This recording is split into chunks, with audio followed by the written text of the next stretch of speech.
nirmala kenyam kejan guasme bana ruashme bana jeling aken kono re ruachadana bana ling de jogano mi jirama jidit kejan channel me donga jen shengan yamano bi noro line tv channel bi jejek de jogano jin ku subscribe ke nywa kana sen ko ken eler ban linga jen guasme eler me shala no sha dr regai cook e kona kwar polopwan xlz minister kera medane shi dwelwal ke gwa pola pwan chaja konkap shala no jen chaja kwan la rambe mal bajolat kam dorten kon tinte ke tari re wejani na me chaja ladino no ka bana je chulen ke la ramadan kwanya ekirma yadit bukori gamo ke dobran cha kwan geje bukona chulen kel mi jira ma jidit ka jan channel me shirka men chala wan der subscribe en wala shanga de ka faide ron kina dara wi jan dang ron wan bana do badanen sha regay ko cha ja kwan keje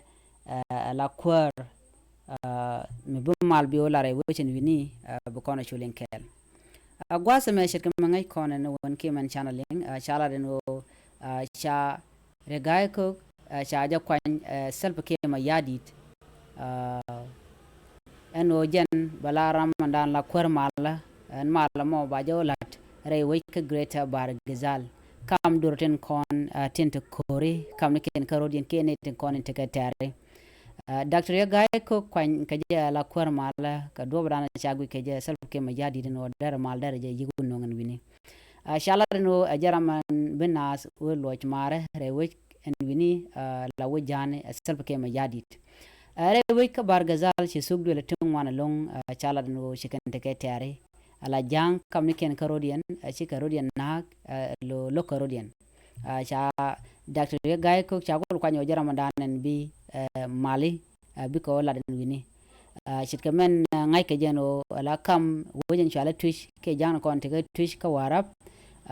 te ke ter kenede kon te ka bi administrative area nyok juriba ke western bargazal state ke gogrial east county ke warab state kenede ti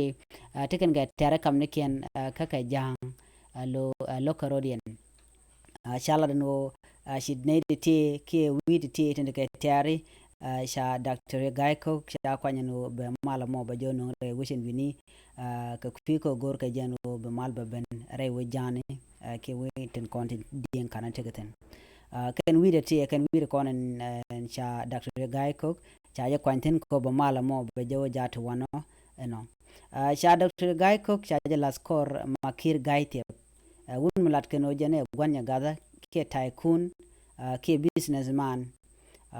ka warab state alo janna waram ringen ko bekan dorren content kare keten te ka tare kam ken bekan ko loj mara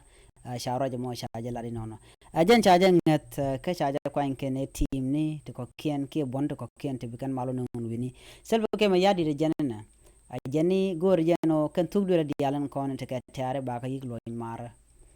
ko bi mal bo ko bere we ke so sudan no jone dial ba ka kwan ka ba male ba ko lojtin